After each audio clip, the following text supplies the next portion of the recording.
तो guys, welcome back to another session. और इस वीडियो में हम लोग करेंगे chapter sweetest love I do not go. Last class में हमने किया था माय ग्रैंड मदर्स होम। वो वीडियो अगर तुमने नहीं देखी है तो देख लेना। और इस चैप्टर को हम लोग स्टार्ट करते हैं। ये पहला चैप्टर है पोयम का। और इस चैप्टर के जो राइटर हैं, जो ऑथर हैं, कहना चाहिए जो पोएट है एक्चुअली, वो हैं जॉन डॉन। तो जॉन डॉन यहाँ अपनी प्रेयसी को, अपने लवर को बताते हैं कि जीवन की यह सच्चाई है, एक दिन तो हमें जाना ही जाना है। तो तुम ऐसा मत सोचो कि मैं तुमसे दूर जा रहा हूँ या तुम्हें इग्नोर कर रहा हूँ, बल्कि मैं तुम्हें क्या है, वास्तविकता से परिचय कराना चाहता हूँ। तो इस चैप्टर को स्टार्ट करते हैं। थोड़ा सा इसमें वर्ड है, थोड़ा सा अल्टर्ड वर्ड लगेगा क्योंकि इसकी भाषा शैली थोड़ी सी अलग है। लेकिन आपको ये नहीं समझना है कि इसमें वर्ड गलत लिखे हुए हैं या ऐसा वर्ड होता ही नहीं है। और मैंने वर्ड मीनिंग भी मेंशन किया है, वो भी हम लोग देखेंगे। तो हम लोग अगर पोएट की बात करते हैं तो पोएट का नाम है जॉन डॉन, जिनका जन्म 1572 में हुआ था और इनकी मृत्यु 1631 में हो गई थी। जॉन डॉन की अगर हम लोग आगे बात करें तो इनका जन्म लंदन में हुआ था। और इनका जन्म ऐसे समय में हुआ था जब इंग्लैंड में कैथोलिक लोगों के विरुद्ध क्या है, संघर्ष चल रहा था। लेकिन ये कैथोलिक परिवार में ही जन्मे थे, एक समृद्ध परिवार था, व्यापारियों का परिवार था। और चूंकि उस समय संघर्ष चल रहा था इंग्लैंड में, तो इनको इनके धर्म के कारण ऑक्सफोर्ड विश्वविद्यालय छोड़ने को मजबूर कर दिया गया था। मैंने यहाँ पे इंग्लिश भी मेंशन की है ताकि अगर आपको नोट्स भी बनाना है तो ये आपके लिए आसान हो। और 1615 में 42 साल की उम्र में डॉन ने एंग्लिकन चर्च में दीक्षा ग्रहण की और जल्द ही अपने समय के सबसे महान प्रचारकों में से एक बन गए। इनके प्रमुख रचनाओं की बात करें तो songs and sonnet, satires and eagles and servants, ये सभी इनके प्रमुख रचनाएं हैं। तो इसका तुम लोग, उम्मीद करता हूँ, स्क्रीनशॉट ले लिए होगे, समझ गए होगे। आगे हम लोग बढ़ते हैं।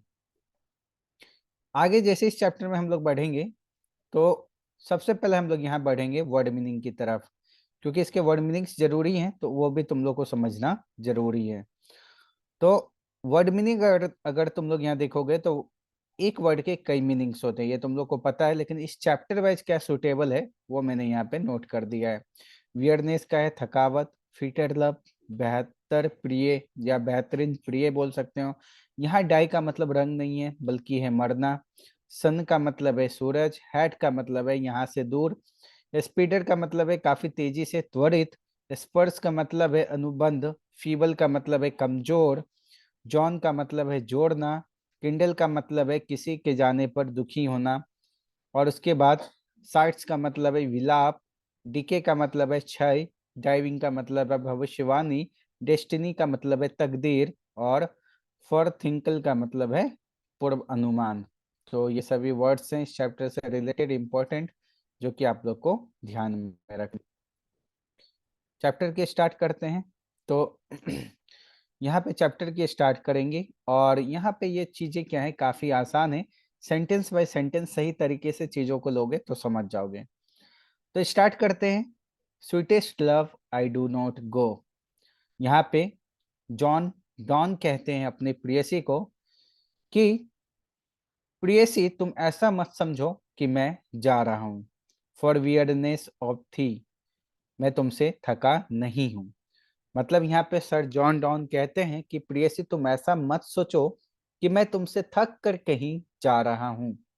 Nor in hope the world can show a fitter love for me, और ना ही मैं इस उम्मीद में जा रहा हूँ कि यह दुनिया मुझे तुमसे ज्यादा प्यार देगी या यह दुनिया मुझे तुम्हारी तुलना में ज्यादा प्यार दिखाएगी। ऐसा बिल्कुल नहीं है।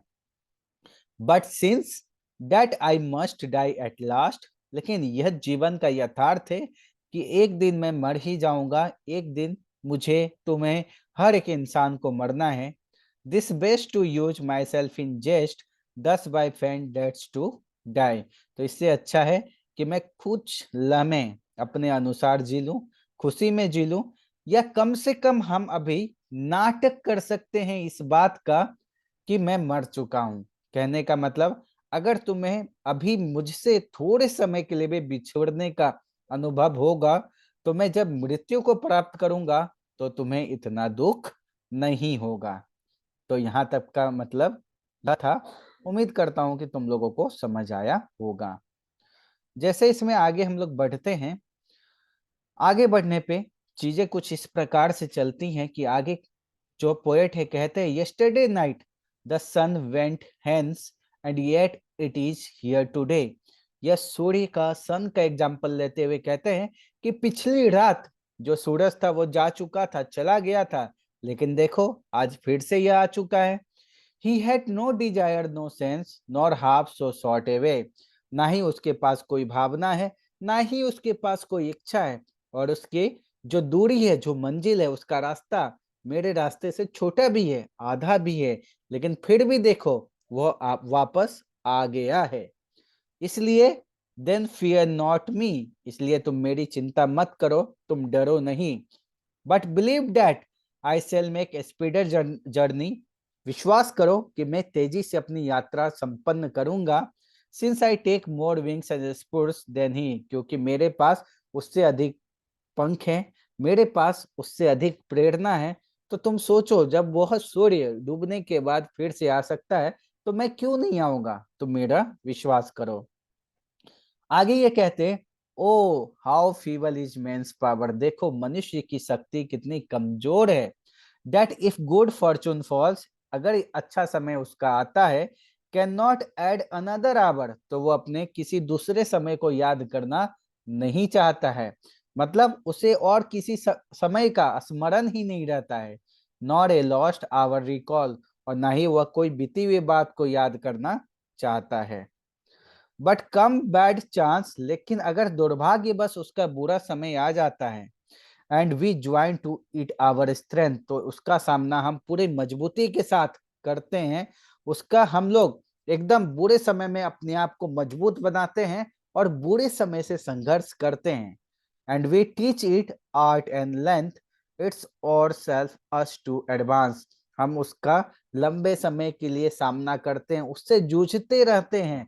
अच्छे समय को तो हम भूलना ही नहीं चाहते हैं, लेकिन बुरे समय का हम सामना लंबे समय के लिए करते हैं, और क्या है, उसको अपने आप पर हावी होने देते हैं। यह मनुष्य की प्रकृति है कि अच्छा समय वो अच्छे तरीके से गुजार लेता है और बुरे समय में हिम्मत हारने लगता है, बुरे समय को खुद पर हावी होने देता है। ऐसा बिल्कुल नहीं होना चाहिए।